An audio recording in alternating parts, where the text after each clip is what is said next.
idioms in conversation. The number second lesson of the unit number 3, Idioms Natural Spanish. The objective of today's lesson is to use idioms naturally. Hello, and welcome back to Spanish with Solange. And so please, you are joining me for another lesson. In our previous episode, we explored 3 very common Spanish idioms. Estar en las nubes, costar un ojo de la cara, meter la pata. Today we are going one step further. Knowing an idiom is one thing, using it naturally in conversation is another. By the end of today's lesson, you will feel much more confident for understanding these expressions and using them in realistic situations. So, let's begin. Why context is so important? One of the biggest differences between intermediate and advanced learners is context. Many students memorize vocabulary lists, but native speakers don't speak in isolated words.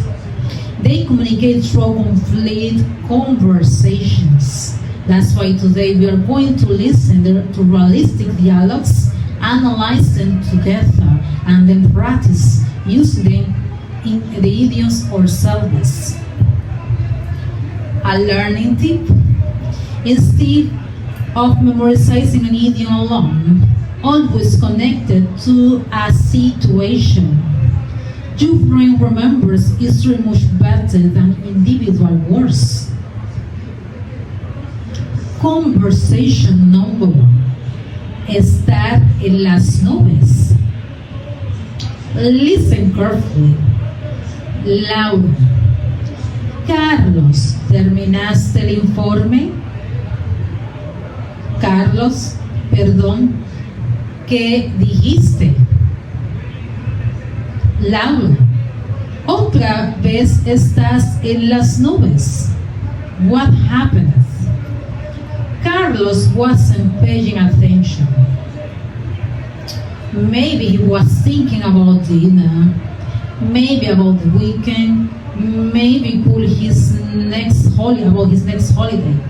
The important thing is that his attention was somewhere else. That's exactly why Laura says, "Estás en las nubes." She isn't criticizing him harshly. She's teasing him in a friendly way. Pro tip: this expression is often used with a smile. It's informal and friendly. Your turn. Imagine your friend keeps looking at the phone while you are talking. How would you say? You are dreaming today. Pause the episode, try saying it. Excellent. Conversation number 2. Costar un ojo de la cara. Now another situation. Pablo, ¿qué te pareció el hotel? Sara, era precioso, pero costaba un ojo de la cara. Not something interesting. Sara doesn't say, es muy caro. Era muy caro. Instead, she chose an idiom. Why? Because idioms make speech more expressive. Native speakers often prefer colorful expressions instead of neutral vocabulary. Here are more examples. El reloj cuesta un ojo de la cara. Los vuelos en agosto cuestan un ojo de la cara. Comer en ese restaurante cuesta un ojo de la cara. Common mistakes. Don't overuse this expression. If everything costs un ojo de la cara, it lost its impact. Use it when something is generally expensive. Now your turn. Think about something you've been seeing recently that was surprisingly expensive. Maybe a mobile phone, a concert ticket, a handbag. Describe it and use today's idioms. Pause now. Very good. Conversation number 3. Meter la pata. Here is another dialogue. María, ¿sabías que era su cumpleaños? Javier, no. Le dije que parecía cansado. María, ay no, metiste la pata. Can you see this why this is funny? Javier didn't mean to offend you, but he accidentally said the wrong thing. That's exactly what a Spanish speaker use meter la pata in this case. A learning tip. This idiom often appears after the mistake has already happened. It's commonly used when people laugh at themselves. For example, perdón, metí la pata. Learning to admit mistakes naturally is an important communication skill in any dialogue. A pro tip, someone natural. Here is something you will hear native speakers say. Instead of simply saying, metí la pata, they often add a short explanation. For example, metí la pata porque pensé que ya se conocían. Or, metí la pata sin querer. In English, I didn't mean to. These little additions make your Spanish sound much more authentic. Real life conversation. Now let's combine all these 3 idioms. Listen carefully.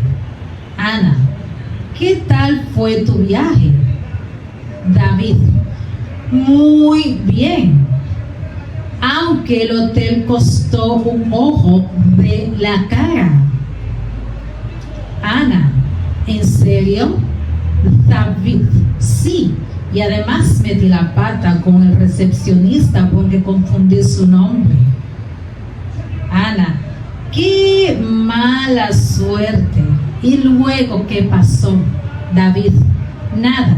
Después todo salió bien, aunque no creo que estaba en las nubes porque no dormí nada. Notice something important. Native speakers don't stop to explain idioms. They naturally include them in conversation. That's your role too. 3 common learners' mistakes. Let's review. Translating idioms literally. Remember, idioms express ideas, not literally meanings. Another common mistake is using idioms in a very sentence.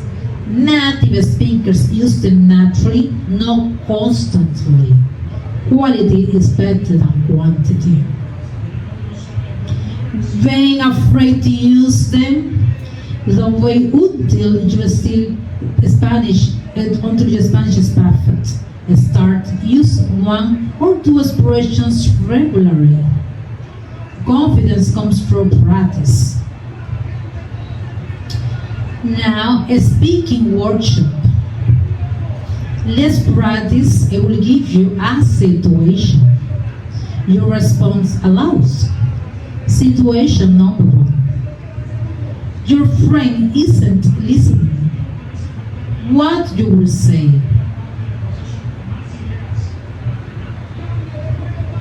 Situation number 2. You bought concert tickets that were extremely expensive.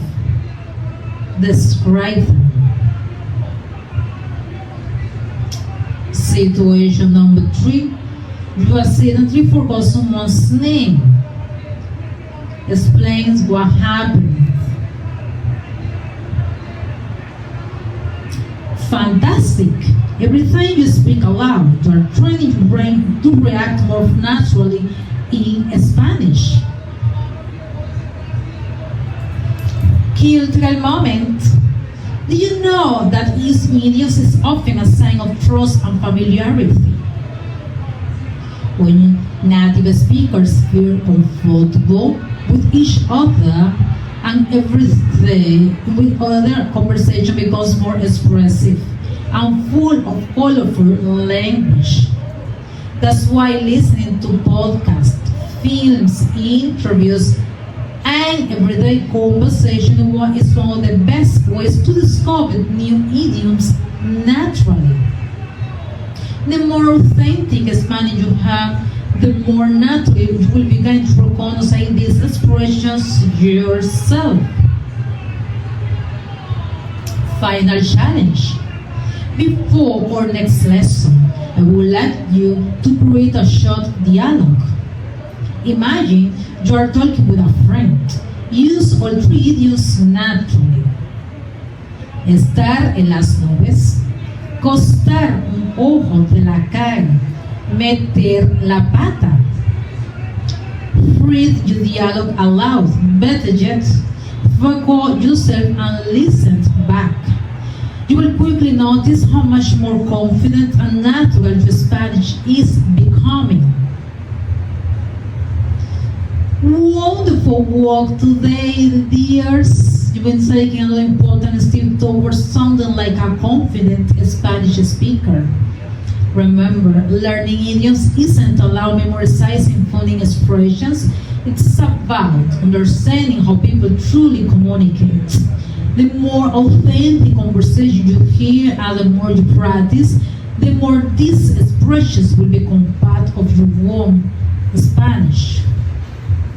Thank you so much for joining me today. I hope this lesson has helped you feel more confident using idioms in everyday conversations. Keep practice. Stay curious and never be afraid to make mistakes. They are part of every learning journey. In our next lesson, episode 35, expressions native speakers use, we will discover even more natural expressions that will make your Spanish sound smoother, more authentic, and closer to the way native speakers really communicate every day. You will learn expressions that go beyond textbooks and help you speak with confidence in real life conversations. Until then, cuídense mucho, sigan practicando y nos vemos muy pronto. Hasta la próxima. Chao, chao.